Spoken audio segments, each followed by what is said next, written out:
हरियाणा विधानसभा के अधिकारियों का प्रशिक्षण शिविर है। चंडीगढ़ सेक्टर 26 MGSIPA में ये कार्यक्रम आयोजित किया गया है।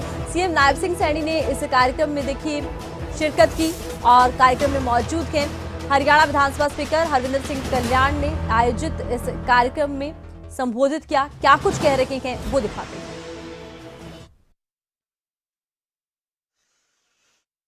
मुख्यमंत्री जी, आपका बहुत बहुत आभार व्यक्त करता हूं और भविष्य में आपका सहयोग इसी तरीके से विधानसभा के साथ बना रहे।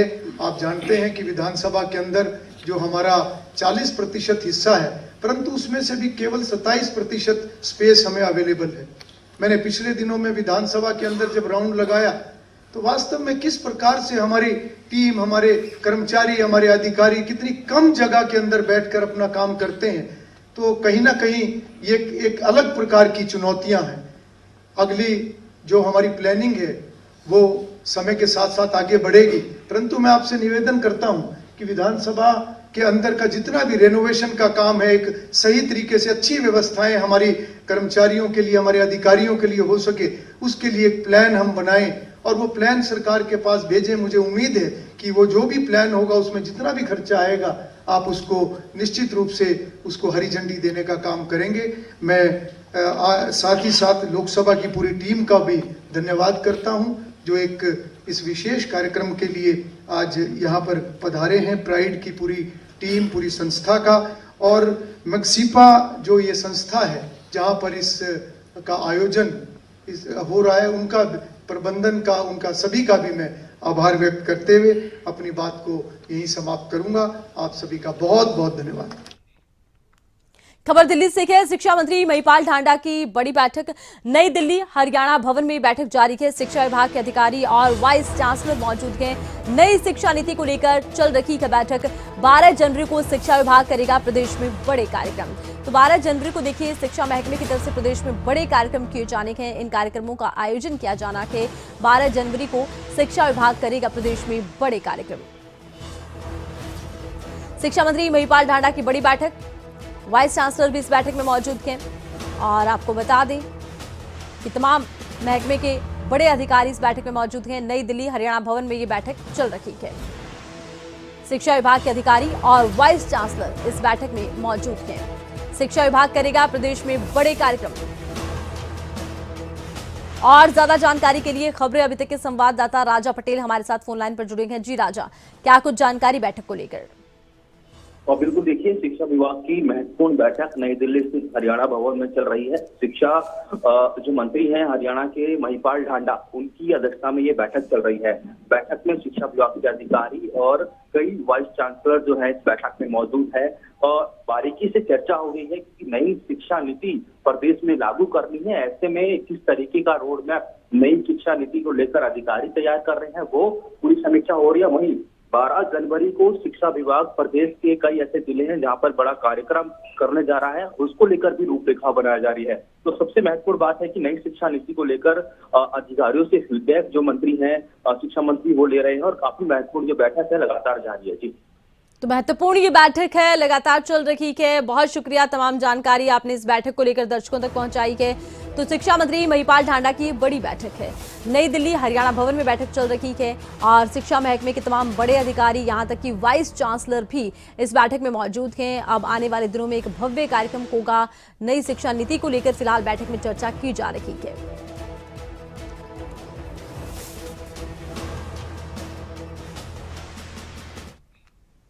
खबर चंडीगढ़ से है। हरियाणा बीजेपी के जिला अध्यक्षों की बैठक आज है। थोड़ी देर में बैठक करेंगे सीएम नायब सैनी।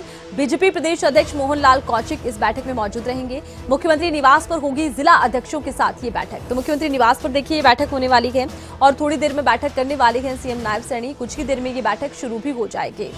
हरियाणा बीजेपी के जिला अध्यक्षों की आज बैठक और मुख्यमंत्री निवास पर जिला अध्यक्षों के साथ ये बैठक होगी। सीएम नायब सैनी ये बैठक लेने वाले हैं और कुछ ही देर में ये बैठक शुरू होने वाली है।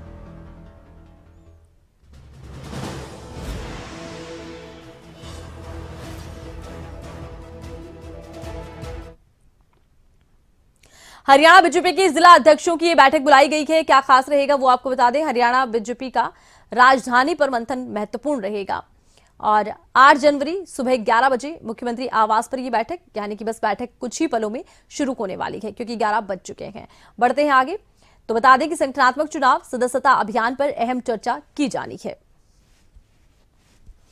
राजधानी में महत्वपूर्ण बैठक होगी, संगठनात्मक चुनाव पर भी चर्चा होगी, स्थानीय निकाय चुनाव पर भी इसमें पूरी तरह से फोकस रहने वाला है, क्योंकि स्थानीय निकाय चुनाव को लेकर पार्टी पूरी तरह से इस वक्त फोकस कर रखी है, तैयारियां कर रखी है। हरियाणा के मुख्यमंत्री नायब सैनी इस बैठक में खास तौर से मौजूद रहेंगे, उनकी अध्यक्षता में ये बैठक होनी है।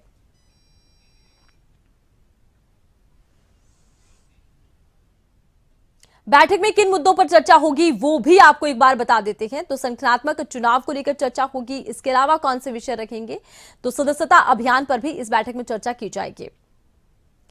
प्रदेश अध्यक्ष मौजूद रहेंगे, सीएम मौजूद रहेंगे, स्थानीय निकाय चुनाव को लेकर इस बैठक में चर्चा की जानी है। इसके अलावा देखिए, आगामी नगर निकाय चुनाव पर बीजेपी का इस वक्त पूरी तरह से फोकस है, पार्टी इसको लेकर तैयारियां कर रही है और प्रचार को भी पूरी तरह से धार दी जानी है।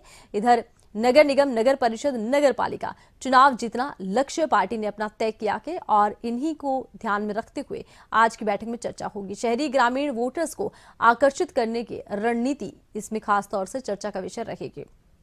साथ ही साथ हर वर्ग को लुभाने की रणनीति पर काम करना, संगठन को और ज्यादा मजबूती प्रदान करने पर भी इस बैठक में जोर रहेगा, चर्चा का विषय रहेगा।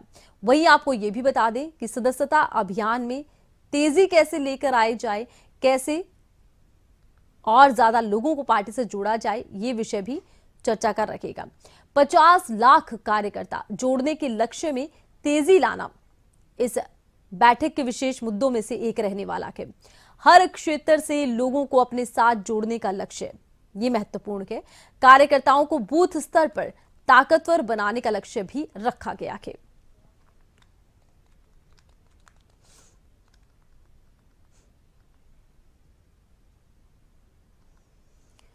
तो बैठक में खास मुद्दे रहने वाले हैं, निकाय चुनाव से जुड़ा मुद्दा रहेगा, वहीं साथ ही साथ किस तरह से पार्टी अपने सदस्यता अभियान को और सक्रियता से आगे बढ़ाए, ये भी एक विशेष मुद्दा रहने वाला है।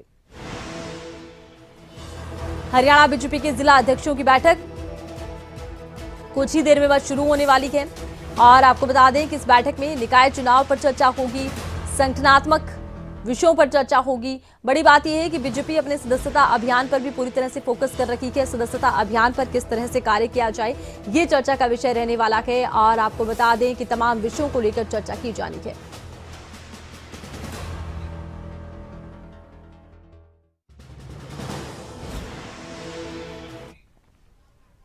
हरियाणा विधानसभा के अधिकारियों के प्रशिक्षण शिविर को लेकर सीएम नायब सिंह सैनी क्या कुछ कह रखे हैं, वो दिखाते हैं।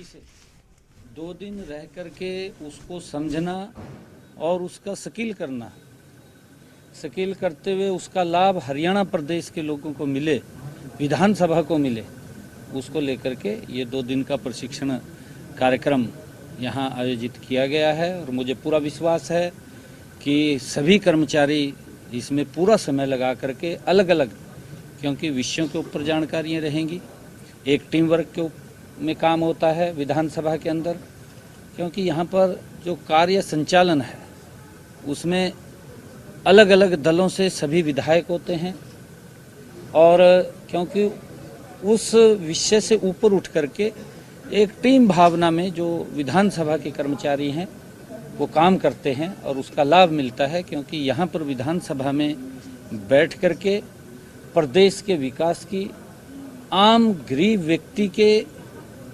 लिए चिंता यहाँ पर की जाती है ताकि उसका विकास हो और नए कानून यहाँ पर बने, उसको लेकर के विधानसभा में पूर्ण रूप से कार्य संचालन होता है। और उसका मुझे विश्वास है कि 2 दिन के प्रशिक्षण में सभी कर्मचारी उसमें अलग अलग टेक्निकल चाहे कोई विषय है या अन्य उनके स्किल को बढ़ाने का कोई विषय है, उसकी पूरी जानकारी लेंगे और उसका लाभ विधानसभा को मिलेगा। मैं बधाई देता हूं सभी कर्मचारियों को और हरविंदर कल्याण जी को कि उन्होंने इस प्रकार का ये कार्यक्रम जो रखा है, ये पहला ऐसा कार्यक्रम है कि जिसका हमारे हरियाणा विधानसभा के कर्मचारी वो इस 2 दिन के प्रशिक्षण का पूरा लाभ उठाएंगे और उसका लाभ हरियाणा प्रदेश के और विधानसभा को मिलेगा। सर, बजट सत्र से पहले क्या कोई विधायकों के लिए भी प्रशिक्षण की तैयारी है? चूंकि कई विधायक ऐसे 40-45 विधायक ऐसे जो पहली बार चुनकर आए हैं, तो कोई विधायकों के भी प्रशिक्षण की आप जरूर समझते हैं? वो बिल्कुल है। वो प्रशिक्षण समय समय के ऊपर लगते हैं। पीछे भी विधानसभा के सभी विधायकों का लगा है और अध्यक्ष जी इसके ऊपर विचार कर रहे हैं। जैसा भी कोई डेट आएगी तो उसके अंदर विधायकों का भी प्रशिक्षण होगा। दिल्ली में चुनाव का भी कोई वजह है सर? दिल्ली में चुनाव का भी कोई वजह है सर? दिल्ली चुनाव को लेकर भारतीय जनता पार्टी कितनी तैयार है सर? चूंकि अरविंद केजरीवाल या आम आदमी पार्टी लगातार दावा कर रही है वहां पर हैट्रिक का। नहीं, देखिए, अरविंद केजरीवाल ने जो लोगों के, दिल्ली के लोगों के साथ वायदे किए थे, उन्होंने उस वायदे के ऊपर वो पूरा नहीं उतरे। वो विकास की बात करता था, वहां पर नशे में लोग धकेल दिए। वो सुविधाएं देने की बात करता था, वहां भ्रष्टाचार हो गया, बड़ा भ्रष्टाचार हुआ, सुविधाएं नहीं मिल पाई लोगों को। लोग समझते हैं। वो ये बात करता था कि मैं तो आम आदमी हूं, मैं तो साधारण घर में रहूंगा। 40 करोड़ रुपया शीश महल के ऊपर लगा करके खड़ा कर देता है। लोग देखते हैं, क्योंकि केजरीवाल की कथनी और करनी में अंतर है। कांग्रेस पार्टी और केजरीवाल दोनों ही एक ही थैली के चट्टे बट्टे हैं। दोनों भ्रष्टाचार के माहिर हैं, मास्टरमाइंड हैं दोनों के दो। और दोनों वो लोगों की सुविधा की चिंता नहीं करते, वो अपनी सुविधा की चिंता करते हैं। लोग समझ रहे हैं, और लोग जब समझ रहे हैं तो अब विधानसभा के चुनाव हैं, लोगों ने कार्यकाल देख लिया है। जो ये बोलता था, इसने तो मेरे ख्याल से 2000 जब ये 14 में सत्ता में आया था, इन्हें तब घोषणा की थी कि यमुना को साफ करूंगा। अरे 10 साल बीत गए, कहीं थोड़ी सी बहुत ही तो आंख खोल लेंदा। अभी यमुना का भाई पानी साफ करना दिल्ली को लाभ होगा, और दिल्ली के नाले उस यमुना के अंदर करवा रखे हैं, उनको भी ट्रीट नहीं कर पाया। और फिर आरोप लगाता है इधर उधर भी, वहां से पानी गंदा आ गया, वहां से गंदा आ गया। भाई तू अपने घर के अंदर, अपने पैरों के तले जहां तू बैठता है, वहां तो झाड़ू मार ले। और झाड़ू उठाए फिर रहा, उस झाड़ू का क्या फायदा जहां बैठे वहां गंदा हो रहा। आप अपने उसको साफ 10 साल में साफ नहीं कर पाए, अब लोग साफ करेंगे। अब तो लोगों ने उठा लिया साफ करने के लिए झाड़ू। अब 8 तारीख को पता लग जाएगा इनको।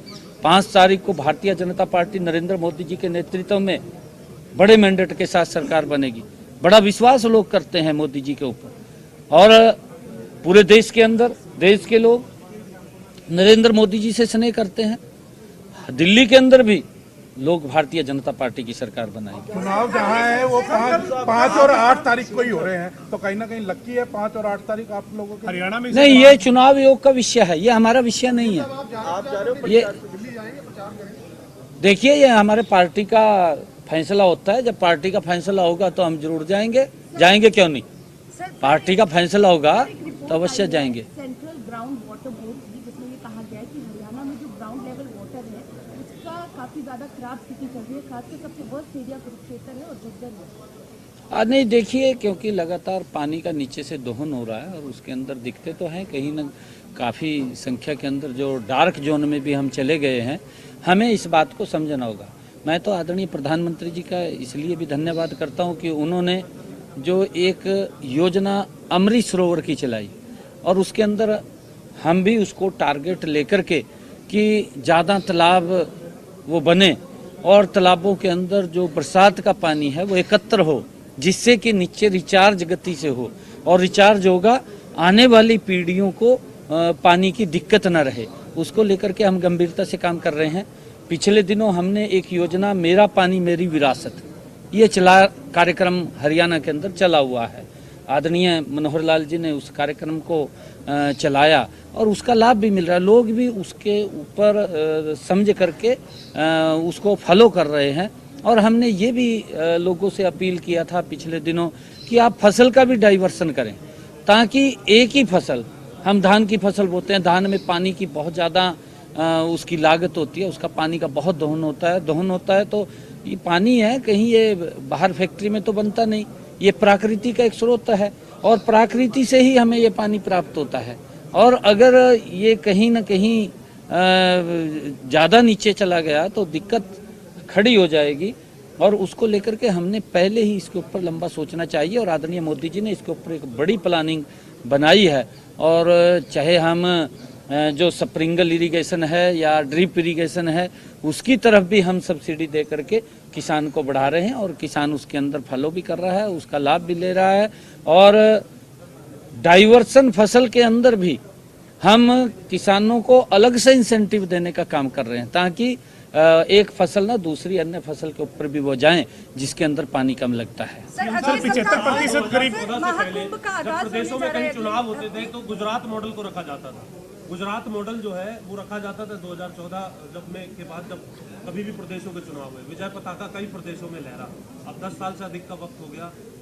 दिल्ली के अंदर कौन सा मॉडल जो है कौन से प्रदेश का लागू होना चाहिए? भाई देश में एक को मॉडल है, गुजरात मॉडल, 75% वही मॉडल है। सर 75% आबादी, आज रणदीप सुरजेवाला ने एक ट्वीट किया, वो कह रहे हैं कि हरियाणा में 75% गरीब हो गए हैं, बीपीएल हो गए हैं और सरकार को ये देखना चाहिए कि 3/4 आज गरीबी रेखा में लोग आ गए हैं। और ये कहते थे बीजेपी के कि मजबूत हम करेंगे, प्रदेश का विकास करेंगे। सुरजेवाला साहब ने तो ट्वीट में मास्टरी कर रखी है वो तो सुंदर भी ट्वीट करता रहा, उसने तो पता नहीं लगता भी मैं क्या ट्वीट कर लग रहा क्या नहीं लग रहा।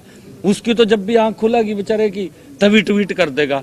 धरातल पे तो कुछ है नहीं है, ट्वीट का मास्टर है, ट्वीट जरूर करता है और इतने ट्वीट करता है कि सुबह भी मेरे ख्याल से सुरजेवाला साहब अगर बाथरूम में जनता वहां भी ट्वीट कर देता होगा। सर अगले सप्ताह महाकुंभ का आगाज होने जा रहा है अगले सप्ताह। किस तरीके का प्रबंध श्रद्धालुओं के लिए हरियाणा में किया गया है और 11 तारीख को श्री रामलला जी की प्राण प्रतिष्ठा के कार्यक्रम की क्या रूपरेखा हरियाणा में रहेगी? देखिए, प्रयागराज में महाकुंभ का आयोजन हो रहा है और हम भी वहां जाने वाले हैं। हमने वहां पर भी अलग से वो व्यवस्थाएं हैं और सरकार ने बहुत बड़ी व्यवस्था वहाँ कुंभ में की है और बहुत लाखों की संख्या में श्रद्धालु पूरे देश से, कई करोड़ों की संख्या में श्रद्धालु वहाँ पर जाने वाले हैं और हम भी वहाँ जाएंगे, हम भी जाने वाले हैं कुंभ में। सरकार ने ड्राफ्ट भेजा था मंडियों को लेकर, उस पर क्या स्टैंड हरियाणा गवर्नमेंट का? किसान इसका बड़ा विरोध है। नहीं, देखिए उसके अंदर सुझाव मांगे हैं, उसमें नहीं सुझाव मांगे हैं, उसके अंदर उसको ओपन किया है कि आप अपने सुझाव दें और सुझाव देने चाहिए और सब सुझाव देंगे तो उसके अंदर और अच्छा निखर करके आएगा। जो भी सुझाव होंगे सरकार उसको मान्य करेगी, लोगों के सुझाव आने चाहिए। सर पिछले साल के आंकड़ों के अनुसार हरियाणा में लिंगानुपात जो पिछले सालों के मुकाबले पिछले बढ़ा है 2024 में। क्या कुछ कारण उसके सामने लाए जाएंगे कि लिंगानुपात में बढ़ोतरी क्यों हुई हरियाणा में पिछले साल? नहीं, देखिए उसको लेकर के हम सख्ताई से काम कर रहे हैं और आगे भी हम सख्ताई से उसके ऊपर काम जारी रहेगा। हमने अधिकारियों को इस बात को लेकर के सचेत किया है कि लिंगानुपात को लेकर के जो आदरणीय प्रधानमंत्री जी, इस भूमि से मैंने पीछे एक स्थान के ऊपर कहा भी था, अधिकारियों के बीच में भी मैंने ये बात कही है कि प्रधानमंत्री जी का जो विजन था कि बेटी बचाओ बेटी पढ़ाओ, और उसको हम सख्ताई से लागू करेंगे ताकि बेटियों को आदरणीय मोदी जी के उस आह्वान के बाद लाखों की संख्या में बचाया गया है और उसके लिए सुविधाएं भी हमने खड़ी की हैं, चाहे केंद्र सरकार है, प्रदेश सरकार है। बेटियों के लिए हमने मजबूती से सुविधाएं खड़ी की हैं, चाहे वो हमने पंचायतों के इलेक्शन के अंदर है और चाहे बेटियों को 20 किलोमीटर तक कॉलेज उपलब्ध हो उसकी बात है। लगातार हमने उसके अंदर काम किया है और लगातार हम आगे व्यवस्था को बड़ा मुद्दा विपक्ष बना रहा है। आपने 10 तारीख को एक अहम मीटिंग बुलाई है सभी आला अधिकारियों के, पुलिस के, क्या मैसेज उसके मीटिंग के मार्फत अधिकारियों को आप देने जा रहे हैं 10 तारीख को? वो आपको 10 तारीख को बताएंगे ना। ठीक है। रोहिंग्यास को लेकर कोई कार्रवाई कर रही है सरकार? रोहिंग्या आए हुए हैं सर गैंगस्टर पर या लॉ एंड ऑर्डर पर कोई बड़ा एक्शन देखने को मिलेगा? सर विपक्ष कहता है कि हरियाणा में लॉ एंड ऑर्डर खराब हो चुका है, जगह जगह इस तरीके की आपराधिक घटनाएं हो रही है। देखिए, हमारी पुलिस मुस्तैद है और सख्ताई से कार्रवाई कर रही है। हमने कहा है कि जो अपराधी है, अपराधी की कोई जात नहीं है, अपराधी अपराधी है और पुलिस उसके ऊपर सख्त कार्रवाई कर रही है। अवैध रूप से जो रोहिंग्या रह रहे हैं उनके ऊपर भी सरकार कोई एक्शन ले रही है? दिल्ली में कार्रवाई हो रही है और दूसरे राज्यों में भी कार्रवाई। नहीं, देखिए, कांग्रेस या इंडी गठबंधन के लोग संरक्षण कहीं ना कहीं देते हैं और वो अपने देश के अंदर जाएं, क्योंकि हम देखते हैं पाकिस्तान के अंदर कितना हिंदू था पार्टीशन के बाद, आज कितना है। बांग्लादेश में अभी क्या स्थिति हुई है उसके ऊपर तो इंडी गठबंधन मौन हो जाता है। जबान के ऊपर वो इलेक्ट्रॉनिक ताला लगा लेता है, वो कुछ बोलता नहीं है। अगर कोई छींक भी मार देगा मोदी जी के मंत्रिमंडल से ट्वीट हो जाएगा। ये हालात विपक्ष की है। विपक्ष का काम भेदभाव की नजर से काम करना है। विपक्ष लोगों की आवाज को नहीं उठाता, वो ऐसे लोगों की आवाज उठाता है कि जो इस देश को कमजोर करने वाले लोग हैं, उनकी आवाज विपक्ष उठाता है। आज तो विपक्ष की ये भूमिका हो गई है। अरे अगर कोई अच्छे काम किए हैं मोदी जी ने, उसकी भी चर्चा कर दीजिए। इनको दिखाई नहीं देते। जिस सड़क के ऊपर से चलते हैं, जो मोदी जी ने बनाया है, जो लोगों का जीवन सरल किया है, विपक्ष के लोगों का भी जीवन सरल किया है, वो दिखाई नहीं दे रहा, वो दिखाई नहीं इनको देता।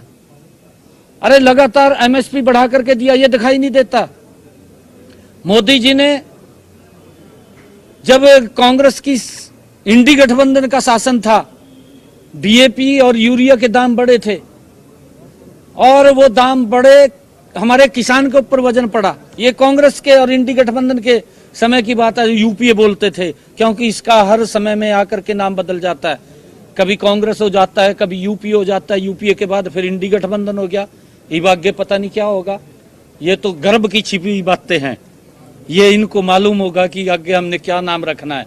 इससे काम नहीं चला, कांग्रेस का काम नहीं चला, यूपीए रख दिया, यूपीए से नहीं चला, फिर इंडी गठबंधन रख दिया। अब इंडी गठबंधन का भी सुपड़ा साफ हो गया। इब आगे और कोई नाम सोचा होगा इन्होंने, परंतु नरेंद्र मोदी जी आज देश के अंदर किसान हितैषी सरकार बैठी है। अभी भी कुछ रोज पहले 3,500 करोड़ रुपए की सब्सिडी वो डीएपी उर्वरक खाद्य सामग्री के ऊपर देने का काम ये नरेंद्र मोदी की सरकार ने किया है। ये लोग तो खाली बात करते हैं बेचारे, ये तो ट्वीट करने में मशगूल हैं। ये तो ऐसे लोगों का समर्थन करते हैं जो विरोध करते हैं कहीं ना कहीं मोदी जी की नीति। राहुल गांधी वियतनाम चले गए सर, उसको लेकर कई बयान आ रहे हैं। हरीश रावत स्टडी टूर पर गए हैं। घूम आवागा जान दे यार, तैनू जान नहीं देगा वहां से, घूम लेने दे उसनू है। इन्हें बड़ा काम कराया यहाँ से है। आज चुनाव खत्म हो गया, दूसरा चुनाव शुरू हो गया, घूम आने दे। ठीक है सर, बहुत बहुत धन्यवाद। थैंक यू सर, धन्यवाद सर।